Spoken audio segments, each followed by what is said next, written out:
Um, Welcome to Brand Institute of Forensics and Security. Welcome to this semester, September 2023. My names are Mr. Wayne Magani-Shko, a director at the Brand Institute of Forensics and Security. This semester, I will be conducting two lessons. Number one lessons is the basic investigation skills, and number two lessons is emergency incidents.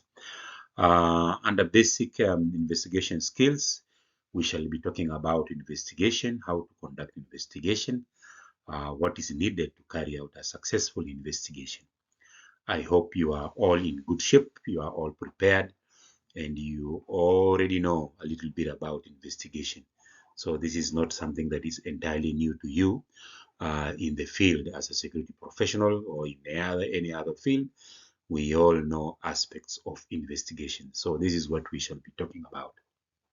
To start off, we are going to do some introductions about investigations, and then we proceed. I'm going to try and conduct two lessons today because last weekend it was not possible to cover the first lesson. So I would like to merge them, lesson 1 and lesson 2 this weekend, so that we can catch up with time.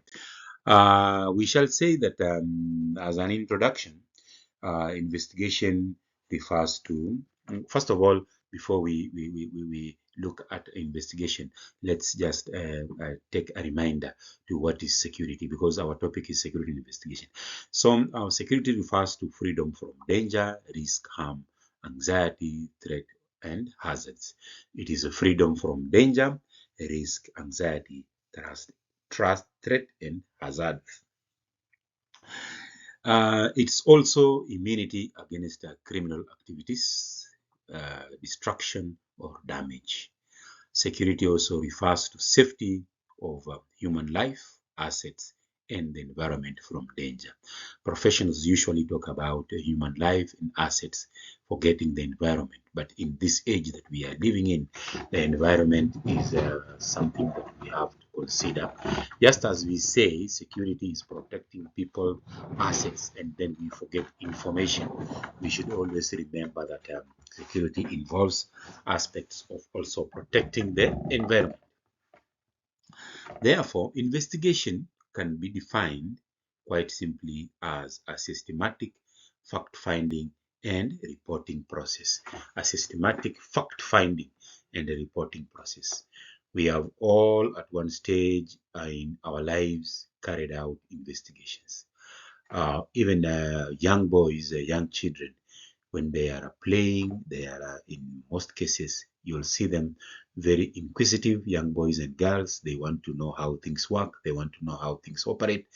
That is an aspect of investigation. When they see strange things happening, you'll see them carrying out an analysis to try to find out exactly what was happening for the benefit of their understanding. That is what we call also investigation. So we begin investigation from a very early age, and it becomes a complex issue when we talk about criminal and civil investigation, especially in the contemporary world. These are very, very critical areas of the operations.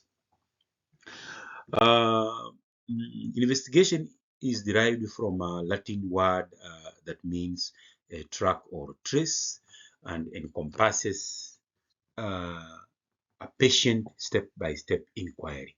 A patient step-by-step inquiry. A patient step-by-step inquiry.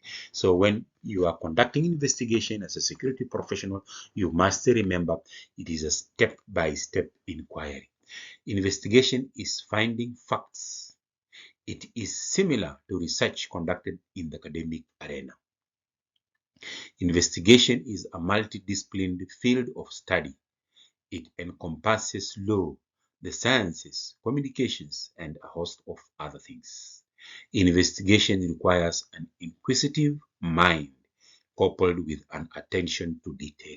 It requires an inquisitive mind coupled with an attention to detail. You must be a person who has an inquisitive mind, and you can think outside the box. You can think beyond what you see. You can think beyond what is visually in front of you. You can think far and far and far to find answers, to find facts to a particular inquiry or to a particular situation. Investigation is the process of discovery, collecting, preparing, identifying, and presenting evidence to determine what happened and or who is responsible. That is the best definition of investigation. If you are ever asked to define what is an investigation, then you must talk about discovering, collecting, preparing, identifying, and presenting evidence to determine what happened and who is responsible. In the context of this course, security investigation focuses on organizational or institutional security. So we are going to focus on organizational or institutional security. Organizational or institutional security involves measures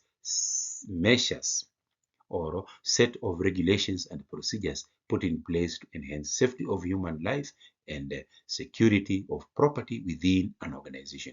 So we shall talk about investigation in the context of an organization. Investigation is very wide. And what I want you to understand from the beginning is that there are aspects of investigation that you are not supposed to go into as a private security officer, especially issues touching on the penal code. Issues touching on the penal code, offenses clearly defined in the penal code, mostly criminal offenses. You as a private security officer, you are not allowed to conduct this investigation. It is only to be conducted by officially authorized government agents who are the police and the criminal investigation department officers and other agencies that have been authorized by law or by the constitution to carry out this investigation. For example, if there is a murder at your workplace, then you as a security manager, and it is a private institution, you as a security manager, you cannot carry out this investigation. All you can do is to secure the evidence and to pass out the information immediately to law enforcement officers who are the police to arrive at the scene and to carry out an investigation. Yours is to ensure the evidence is not tampered with, the crime scene is protected, nobody accesses the crime scene, nobody removes items from the crime scene until law authorized officers from the police arrive to carry out investigation. Please take note of that. There are areas of investigation that private security officers are not allowed to carry out this investigation. Talk of murder, talk of there are other critical issues like rape. There are other critical issues like arson, deliberately burning a building belonging to another individual or to the government agencies. There are areas of investigation where it is the prerogative or it is the right of only the police officers to carry out this investigation. This is done by ensuring the organization is guarded against any kind of threats. These threats can originate from disasters such as bombs, sabotage, fire outbreaks caused by faults and arsonists, some of which might be pyromaniacs, and other forms of inquiry and loss of life and damages to property due to theft, pilferage, burglary, among many others. The attainment of institutional or organizational security also entails crime detection, prevention, and investigation. So we carry out investigation in the private sector, in the organizational sector, related mainly to breaches carried out by employees or by staff. When staff do not follow the procedures that are outlined, or when staff engage in misconduct at the workplace, then it is the right of the security manager and the security officers to carry out investigations and to submit reports to management So remember, when we talk about investigation, we also have to talk about report writing.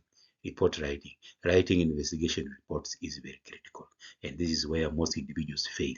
How do I compile an effective report that will stand the test of time, that will provide evidence, that will make the management take a decision based on that report? This can be done through premises surveillance by use of CCTV, security manning, security patrols, fire detection, fire prevention, and firefighting. Other measures include and not limited to vetting or screening of human and vehicles, the protection of document classified financial data, sales document, and other information vital to the organization interests against loose through industrial espionage is an added role to the security investigators. So you will find that you have a role. I have said many times during these trainings that you have to add value as for you to succeed, for you to have an impact at your workplace, you have to add value. And one of the areas you can add value is also through investigation. If you are an effective investigator, then you can really play a very good role at your workplace.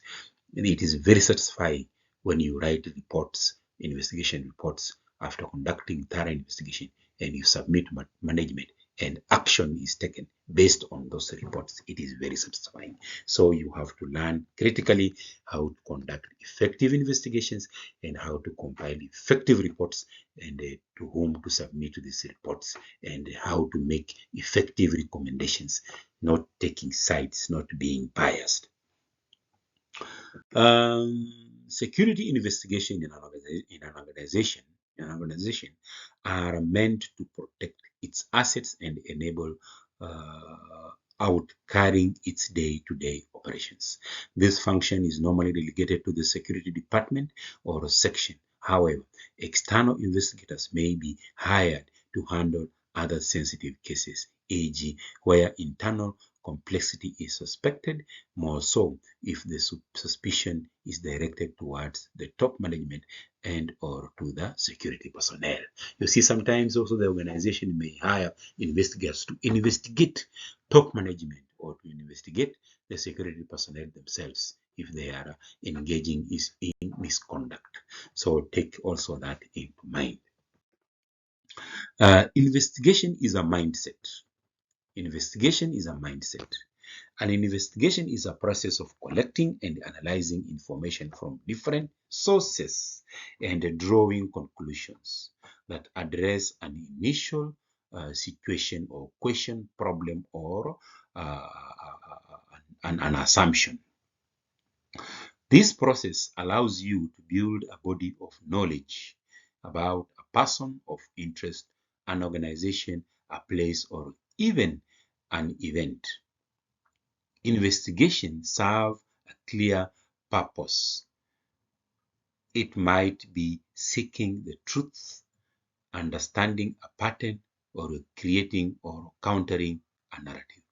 The key to fulfilling that purpose is turning a body of knowledge into a body of evidence, an unbreakable proof by interpreting and giving meaning to that knowledge. So investigation is a process of collecting and analyzing information from different sources and drawing conclusions.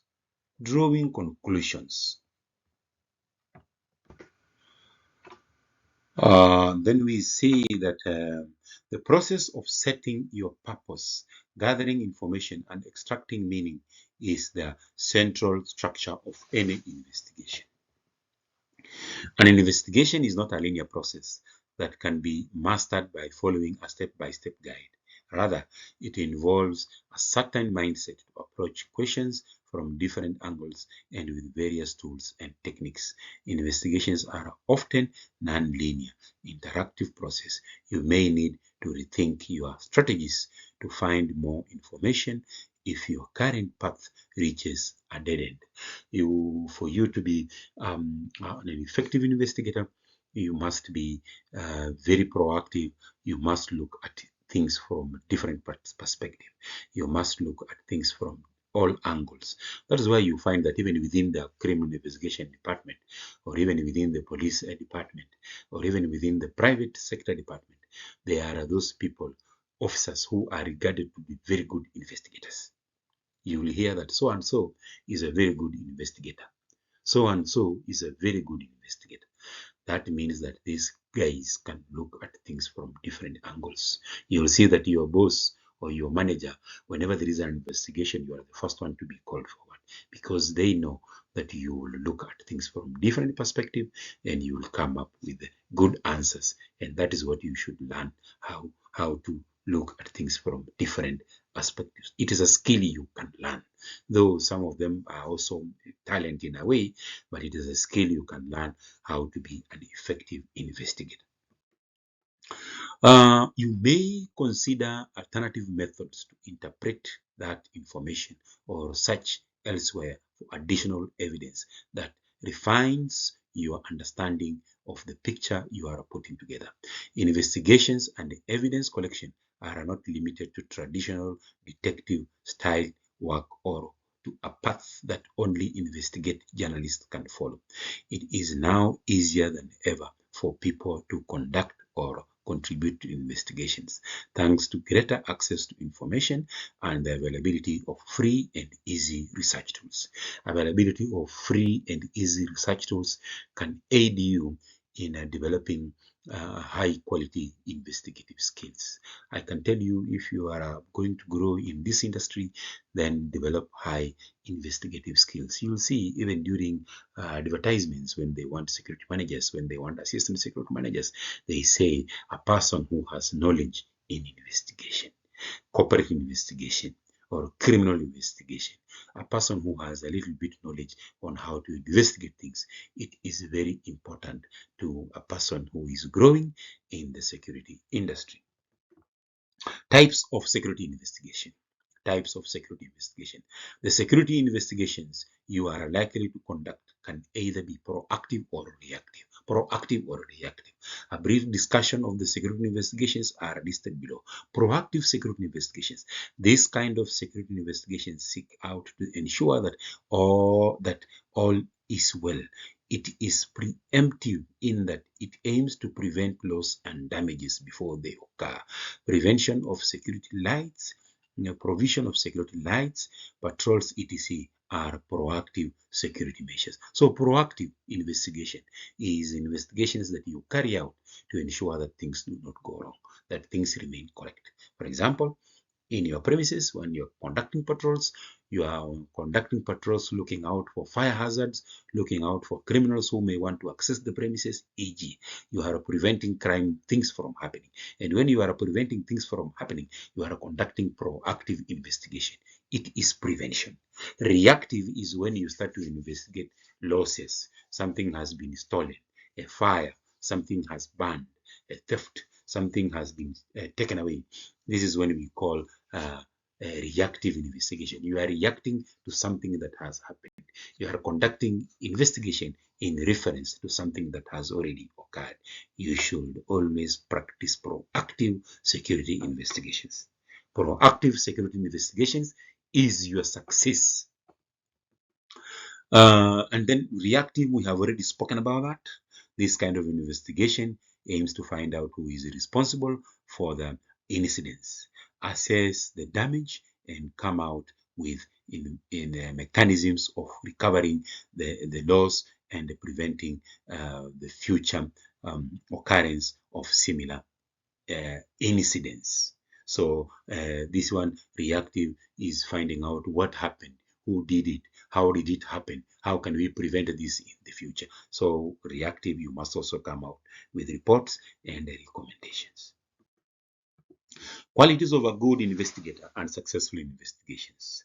I will be very brief here because these are things that you already know, because these qualities also revolves around being a successful security officer or a successful security manager. As you may be aware, an investigator must be selected very carefully based on his or her experience and skills and on the time period required to conduct the investigation. Generally, investigations may involve several individuals. These are the primary investigator, this is the lead investigator, and then supporting investigators. These are normally experts such as accountants in financial fields, ballistic experts in firearms crimes, and among others. So when we talk about qualities, we see that and then there is also participants. These are very important people to the investigation. They are individuals who have real vital information about the matters under investigation. They may have witnessed the commission of the crime, etc., or act. Participants. So participants may involve witnesses, may involve people who have knowledge about the crime that is being investigated. And then we say that as an investigator is someone who carries out investigations, especially as part of their job. Synonyms for investigators are examiners, researchers, inspectors, or monitors. These are the people who carry out investigations. The people who carry out investigations are very vital to the success of any organization, to the success of any security department. 7 qualities found in a successful investigator. Professionalism. Professionalism. This is a quality required for any career stream. As a professional investigator, you have to be extremely professional. This goes a long way in building credibility and more reputation in your field. You have to be committed to the tasks you undertake and have an inclination towards continuous improvement and excellence. When you come to school to learn with us, that is what we call you have a commitment to continuous improvement, to gaining more experience, to gaining more skills. So this is something good that you are doing to yourself. So professionalism. Number 2, integrity. One of the most important virtues of a professional investigator is integrity. As an investigator, you will be dealing with a variety of criminal cases where you would have access to people's private lives. It's up to you to be discreet and confidential about your work and to not use this information in ways that is inappropriate. Confidentiality. Most security managers, I'm sorry to say, and security officers lack confidentiality, or rather they lack integrity. That you are investigating somebody and you go around again talking about that person in a negative way to other people when the matter is still under consideration or under investigation. You must be a person who can be very confidential. And then persistence. Investigating cases of fraud and crime can be frustrating at times. This is because most criminals require persistence and proactive work until the end when the case is closed. Basically, a professional investigator does not have the option of giving up. You don't give up. You remain persistent until you are able to provide answers. Also, you have to be self-driven, and then you have to be a problem solver. You have to be a problem solver, a person who can analyze things. You must have a mind that we call critical thinking, that you can analyze things. Please write these qualities down. Write these qualities down. You must be self-driven, and you must also be a problem solver. You must also be reliable, that people can depend on you. Your manager can depend on you. The organization can depend on you. And you also must have also courage. Sometimes investigation will take you into very critical areas, very dangerous areas. So if you are not courageous, then you cannot make it. You must be a person who has courage, that you can go into these situations and do the job that is supposed to be done. And then in quality summary, as you see, self-driven, you must be courageous. You must be knowledgeable about the work that you do. You must have the best experience and the best skills. You must be persistent to get answers of what you are looking at. So those are just some of the summary qualities of a successful investigator. Then we can also say, as an investigator, you must be inquisitive and suspecting. You should not take things at the face value. Further, the investigator must be humble and self-disciplined. Physically, the investigator must be healthy and physically fit. For instance, he or she should be able to run if need be. You should be physically fit. You should be physically fit to be a successful investigator. The investigator, and for that matter, a security officer must not be pot-bellied individual who cannot bend to the shoelace. Tie the shoelace. Finally, a good investigator must have good vision and hearing. Good vision and hearing. You must be a person who can listen, who can hear what is being said. There are people who jump to conclusions before even they hear what was said. They deviate the conversation until they miss the point. They fail to get the information that would have been very important to the investigation process. So you are here, you are an investigator, you are already an investigator. That is why you are here. You have the curiosity or the skills or a problem that needs solving. You need to gather information, or you have already found information and you want to know how to use it. Investigating is like putting a puzzle together. The pieces are scattered around. Some of them might be lost. You will still want to find out what the big picture looks like, and you don't need all, and you will need all the pieces. You'll need all the pieces to put the puzzle together. So investigation is a very complex issue. It is a very complex issue.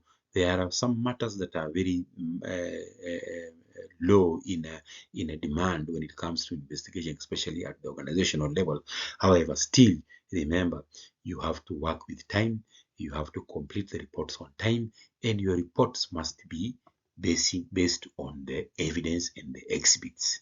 The reports should not be based on personal opinions, and your reports should not be based on purely assumptions, and your reports should not be based on biases, because mostly at the organizational level, the investigations reports are used by the management to make decisions that affect people's lives, decisions that affect people's career. So you must be able to do thorough jobs when it comes to investigation. Features of a successful investigation. A successful investigation must follow a logical sequence. Ensure all physical evidence are legally obtained. Ensure the witnesses are effectively interviewed. Ensure all suspects are legally interrogated. All leads are thoroughly followed. All details must be accurately recorded and reported. Those are some of the features of a successful investigation. I'll give you a minute to write this down. Features of a successful investigations.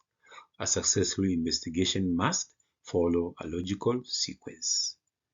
Ensure all physical evidences are legally obtained. Ensure the witnesses are effectively interviewed. Ensure all suspects are legally interrogated. All leads are thoroughly followed. All details must be accurately recorded and reported. And then what makes a successful investigation or an investigation? Look at the most important elements of an investigation, what makes a good evidence, how to develop a strong documentation process, the value of verification, and the key to a safe start. These are some of the things that we shall look at as we develop. You realize that you have the handbook for this course. You have the course material for this course. However, you will see me introducing some other aspects of investigation. So it is important for you to attend class and to listen to what we shall be discussing, because so many things will not be in the course material that we have provided. I will come up with so many issues that we need to adhere to when we carry out investigation. The point here is that there will be a lot of information as we move ahead. And then we say that is part of topic 1. Let's look briefly at topic 2 today. And topic 2 touches on the techniques of security investigation. Techniques of security investigation. There are several methods which can be used in carrying out security investigations. These techniques include interviews. An interview is a conversation with the purpose of collecting information or data. Interviews are collected by the people the investigators believe are willing to give information about the case. Interviews can be contacted with victims, witnesses, and complainants. Interviews assist in developing facts in the case. Interviews assist in developing facts in the case. Interviews are different from interrogations. In conducting interviews, we use investigators must show concern for the victims, be they individuals or organizations. In the process of conducting interviews, the witnesses must be separated as soon as possible and questioned one at a time. Witnesses must be separated as soon as possible and questioned one at a time. Similarly, the complainant and the accuser's information must be scrutinized by the investigator so as to discern any false and misleading information aimed at getting at each other or hiding their own criminal responsibility. So you must be very careful when interviewing witnesses, because some are giving you information to hide their own participation in the commission of the crime.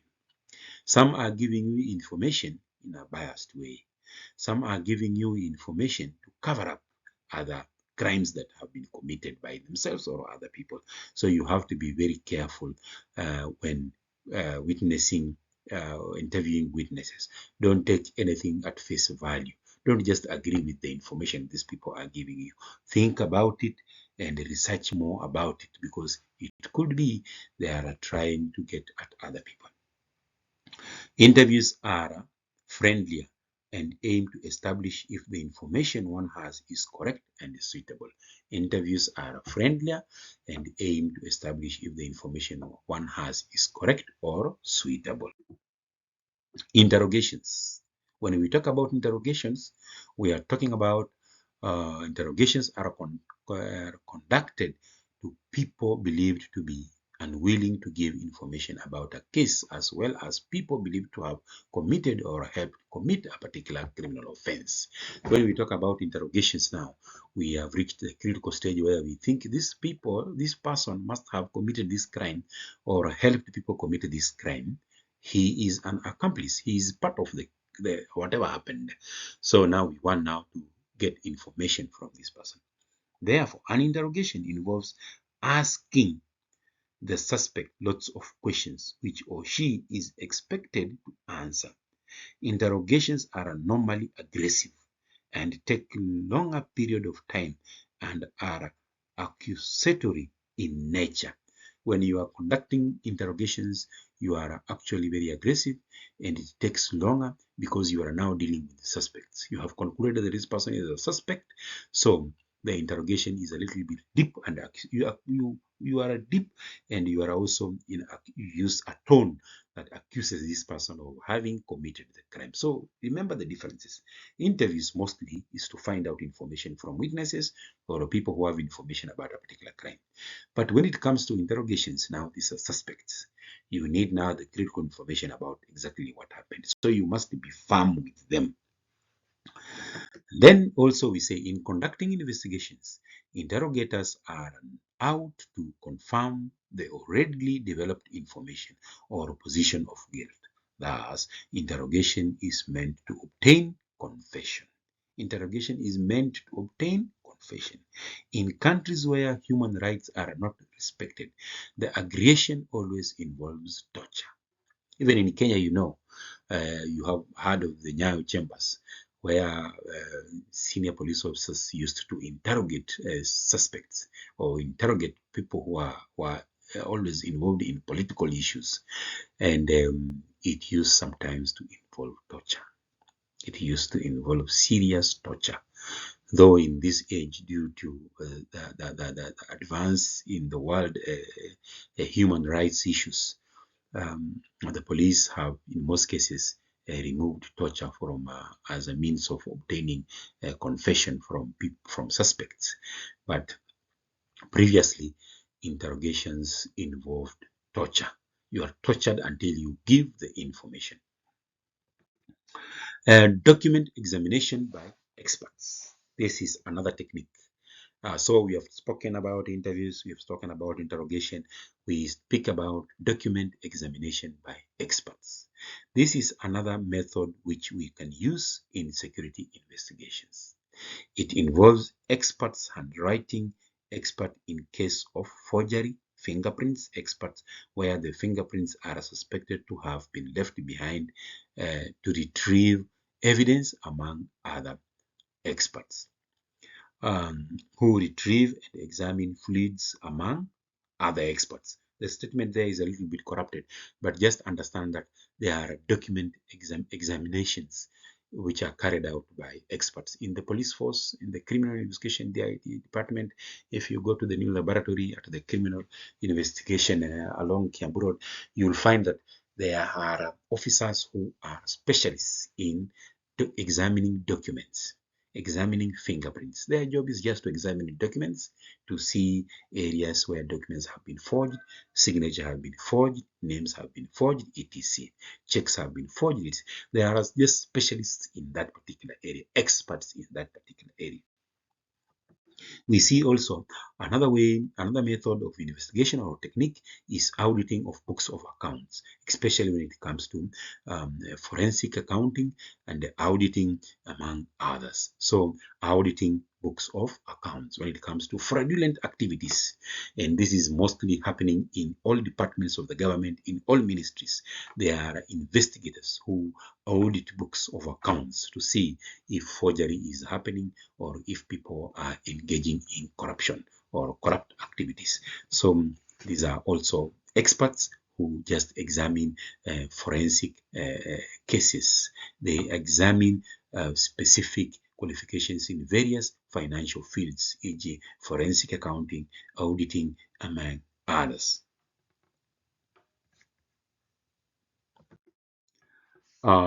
Use of covert methods. Another technique is use of covert methods. That's number 5.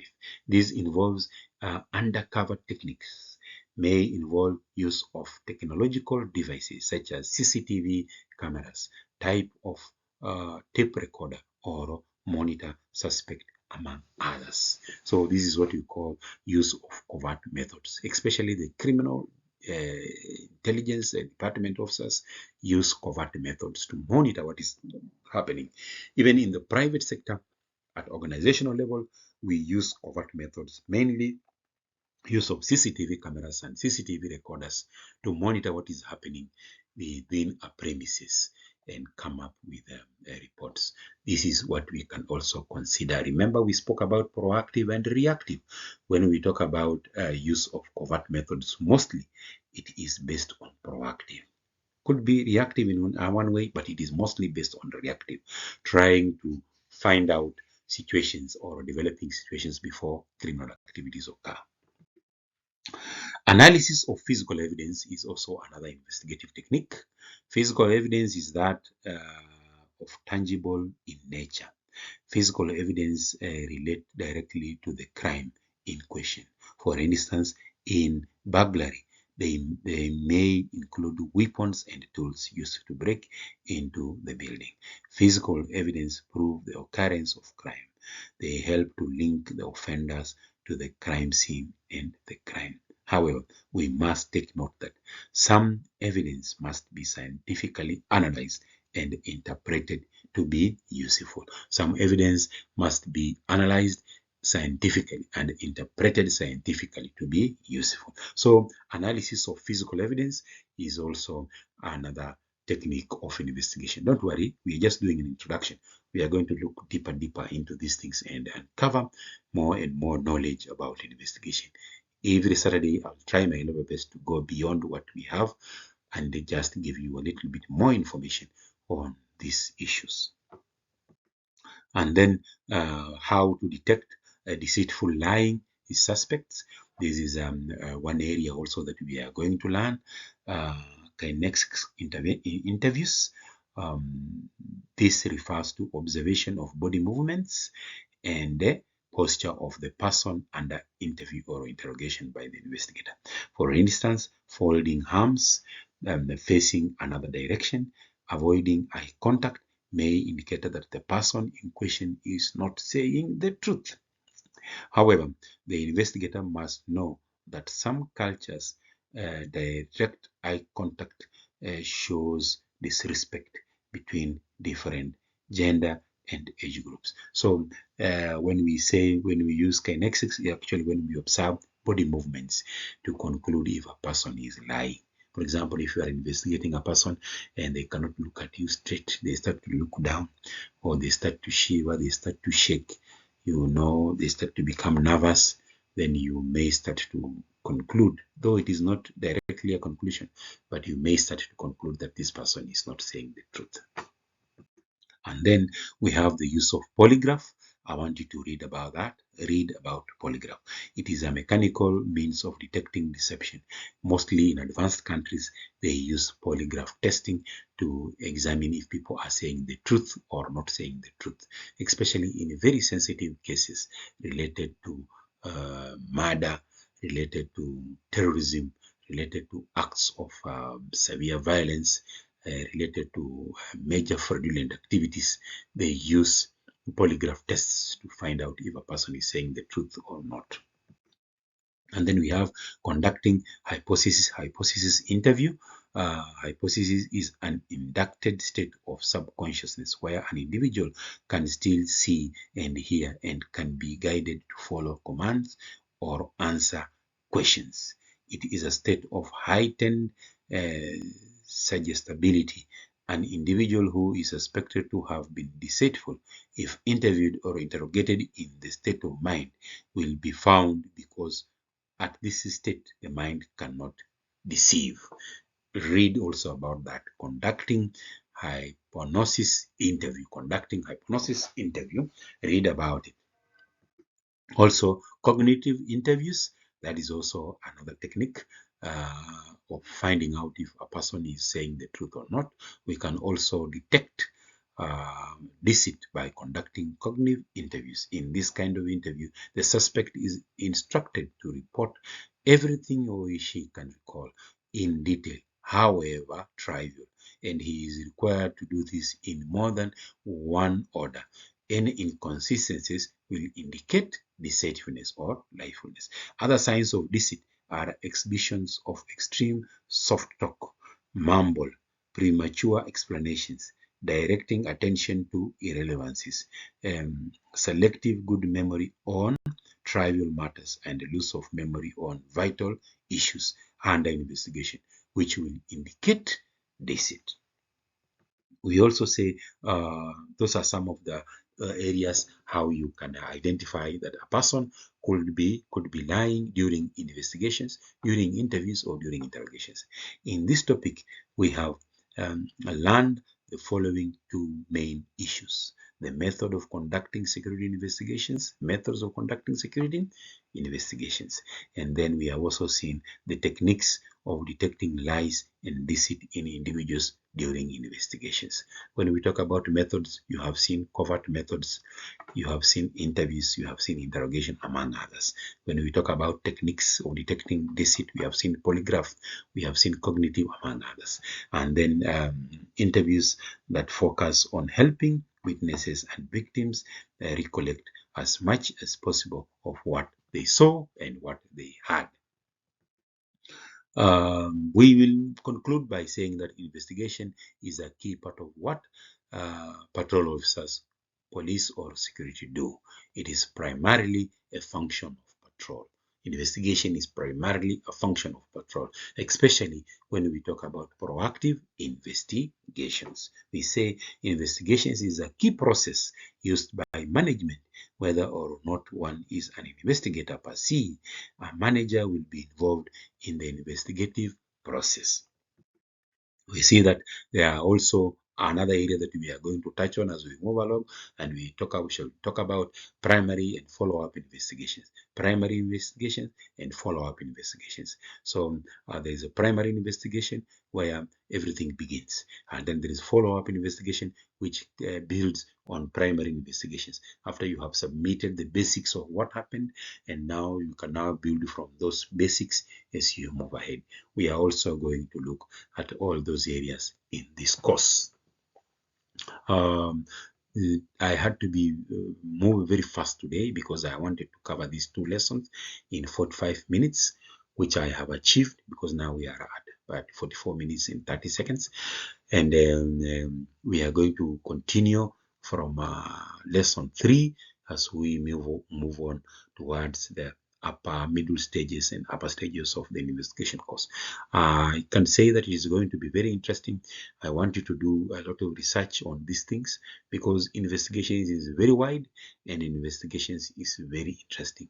However, I want you to finish this course with a clear set of mind that you can be a good investigator, and how can you make it to be a good investigator? How can you become a good and successful investigator? Thank you very much. We will meet again for lesson 3 and lesson 4. I'll try and put them together so that we may also get time to go deeper into other areas. Thank you very much for today.